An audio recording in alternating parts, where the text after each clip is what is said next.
Alors, Sophie Parianti, je travaille chez Arch Design depuis environ un peu plus de 2 ans et je m'occupe de stratégie workplace.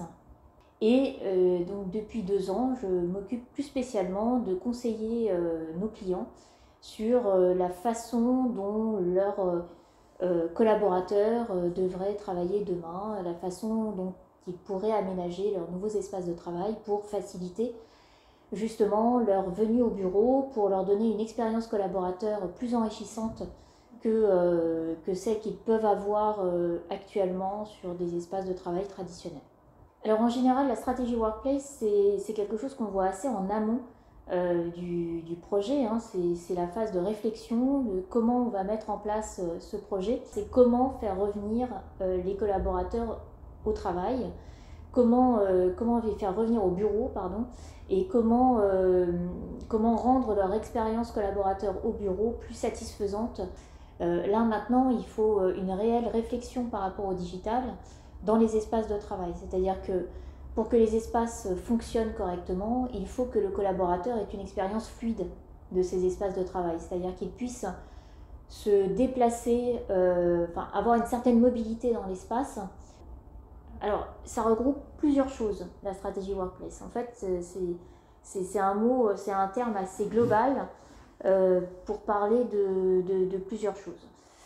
La première chose, c'est de faire une espèce de phase de réflexion autour de l'espace de travail. C'est-à-dire se poser la question du rôle des bureaux, du rôle du plateau pour les collaborateurs.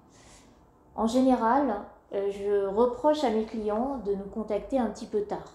C'est-à-dire de nous contacter directement dans la phase de conception, avec des idées plus ou moins abouties sur ce que devrait être leur environnement de travail de demain.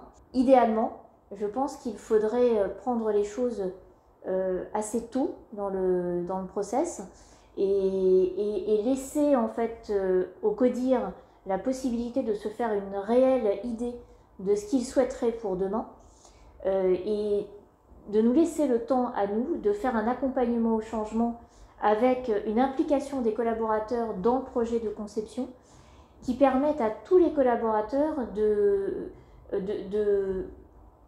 alors pas forcément de donner leur avis ou de faire une lettre au Père Noël, c'est pas ça, mais d'être impliqués et de porter le projet.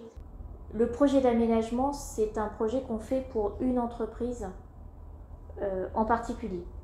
On fait les choses par rapport à votre problématique, par rapport à vos collaborateurs, par rapport à votre pyramide des âges dans l'entreprise et votre niveau de maturation. Mais idéalement, il faudrait proposer cette démarche expérientielle pour faire accepter le changement aux collaborateurs.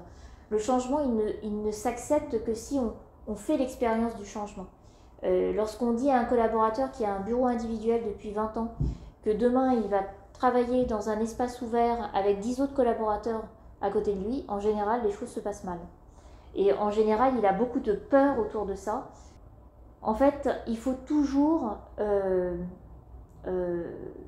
travailler sur l'expérience que va avoir le collaborateur et sur cette approche expérientielle qui va définir et qui va faciliter le changement des collaborateurs.